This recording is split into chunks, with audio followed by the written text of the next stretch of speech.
la noche, una hora menos en la Comunidad Canaria. Bienvenidos un día más. Gracias, como siempre os digo, por estar ahí. Ya sabéis que vamos a estar haciéndoos compañía, hablando de deportes hasta las 12:30 de la noche. Estamos, como todos, supongo que sabéis, en un estado de derecho, en un estado garantista y, por supuesto, que, bueno, salvo probablemente Julio Iglesias, que ha sido condenado sin juicio, todos somos inocentes mientras no se demuestre lo contrario.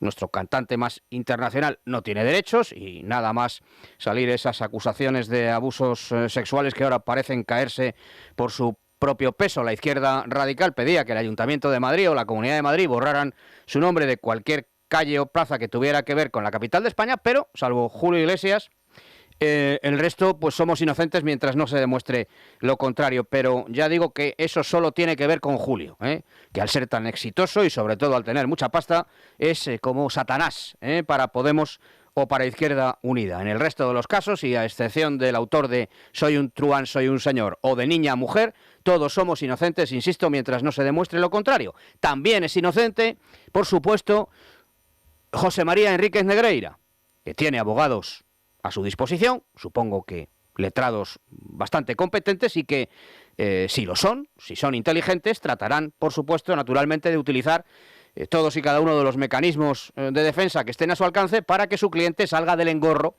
lo mejor posible.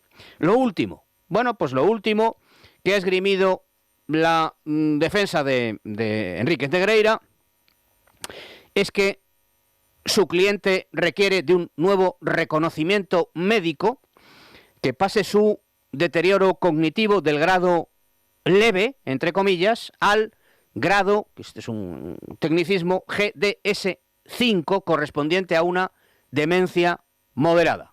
Es decir, de leve a demencia moderada. De ser la suya catalogada como demencia moderada, José María Enríquez Negreira, y siempre según sus abogados, no estaría en condiciones de comprender plenamente el procedimiento judicial en el que está ahora mismo inmerso, ni de tomar decisiones por sí mismo, una circunstancia que, por supuesto, deberá valorar con posterioridad el jugador a la vista, naturalmente, de los informes profesionales, médicos, pertinentes que ponga a su disposición. Este de las enfermedades es un terreno pantanoso, es muy difícil, es muy complicado, porque efectivamente yo no tengo por qué poner en duda lo que dicen los abogados de Negreira. Esto es, que su deterioro cognitivo haya pasado de leve a moderado. Aún así, y pese a la petición de su defensa, insisto una vez más, será un tribunal médico profesional el que deberá emitir su diagnóstico. Y a ese diagnóstico, pues deberemos ajustarnos todos. Si su señoría considera que está bien razonado, pues a eso tendremos que funcionar, ¿no? Yo he convivido con una persona que sufrió una demencia y os prometo que no resulta nada agradable ni para el enfermo, ni por supuesto para los familiares, para aquellos que la rodean, de modo que este asunto pues hay que tomárselo con la importancia que tiene y tener también al mismo tiempo empatía tanto con el señor José María Enríquez Negreira como con sus familiares y con sus amigos. En 2026 no sé qué determinarán los médicos sobre su estado de salud y no sabemos, por lo tanto, si Negreira entiende el proceso en el que está implicado y sus consecuencias. Pero hace 5 años, en el año 2021, cuando el ex vicepresidente del Comité Técnico de Árbitros declaró por primera vez ante la agencia tributaria, y en ningún caso recuerdo que en ese momento se alegara, posteriormente sí, pero en ese momento no, se alegara que sufriera ningún tipo de deterioro cognitivo, Negreira fue muy claro al respecto. En pleno uso de sus facultades mentales y cuando sí era aparentemente, consciente del proceso en el que estaba inmerso y de sus consecuencias, de las consecuencias que este proceso pudiera acarrear, Negreira dijo lo siguiente, uno, sobre la finalidad de los pagos, afirmó que el Fútbol Club Barcelona quería asegurar que no se tomaran decisiones en su contra y que todo fuera neutral. Segunda cosa que dijo, 2, sobre los servicios prestados, Negreira dijo que dichos servicios consistían en informes verbales sobre el arbitraje y los jugadores realizados personalmente o por exárbitros. Es decir, que había hecho él o exárbitros que no ha trascendido que concretara a qué colegiados se estaba refiriendo. 3, sobre la existencia de sobornos, Negreira los negó tajantemente e insistió en que jamás empleó el dinero del Barça en pagar a árbitros en activo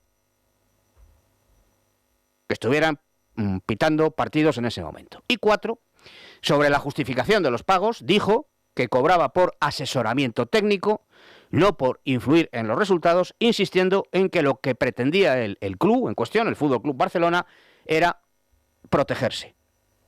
Esto es lo que hace 5 años, sin sus facultades mentales aparentemente afectadas, declaró ante la agencia tributaria, ante Hacienda, el señor José María Enríquez Negreira. Y hay, en mi opinión, 2 o 3 aspectos que a mí personalmente me chirrían de la declaración de Negreira de hace 5 años, cuando aparentemente, insisto, su capacidad cognitiva no estaba afectada.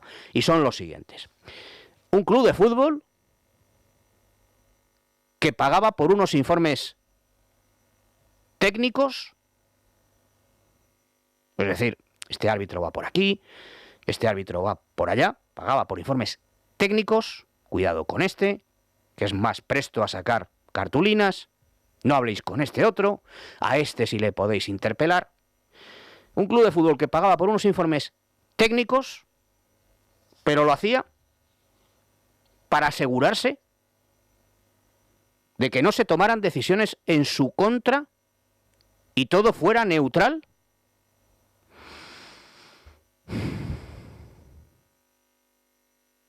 Y pagaba un juez en activo. Mire, señoría, que vengo aquí con este sobre. ¿Puedo acercarme, señoría, al estrado? Sí, acérquese usted. Mire, señoría, que vengo aquí con este sobre con dinero para asegurarme de que usted va a ser neutral en su veredicto. Y el juez coge el sobre. Y unos informes que, según el propio declarante, eran verbales. Informes verbales, esto es, sin soporte físico, sobre los árbitros y que buscaban la neutralidad ¿de quiénes? De los árbitros, ¿no? Pagos que, según Negreira, no pretendían influir en los resultados, sino por parte del Fútbol Club Barcelona. Estoy citándole a él, protegerse. O sea, no pretendían influir, pero pretendían que les protegieran. ¿De quién? Yo ni a José María Enríquez Negreira ni a nadie, pero en concreto a Negreira yo no le deseo nada malo, al contrario. No le conozco personalmente, espero que tenga una larga vida y con mucha salud, y de ser cierto ese deterioro cognitivo, que sea lo menos discapacitante posible, y que se frene en seco y que pueda disfrutar de su vida largamente. En 2026 lo desconozco. No sé lo que dirá.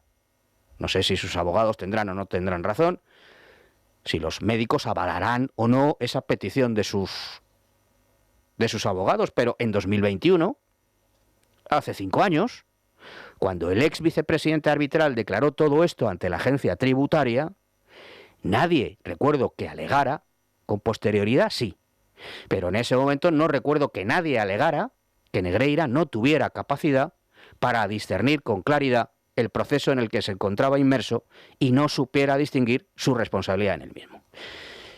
No sé qué más podría añadir Negreira a lo ya dicho en su día hace 5 años. ¿El Barça pagó por neutralidad? ¿De quién? ¿De Negreira? ¿Le pagaba a Negreira por la neutralidad de Negreira? Y los servicios que Negreira prestó para asegurársela al club catalán fueron unos informes verbales que yo, sinceramente, no me creo. Pongo en tela de juicio.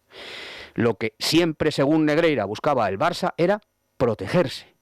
Es decir, según el ex vicepresidente arbitral, el Fútbol Club Barcelona pagó por protección. Sus abogados harán bien, por supuesto, en defender hasta las últimas consecuencias a su cliente, insisto, con todas las herramientas que tengan posible a su alcance, pero Negreira dijo lo que dijo. Y a diferencia de sus informes para el Barça, de su declaración de hace 5 años ante Hacienda, sí que existe aporte físico documental de esas declaraciones y no solo un aporte verbal. Dadle todas las vueltas que queráis. Vueltas y revueltas. Cruzad por todas las rotondas que encontréis.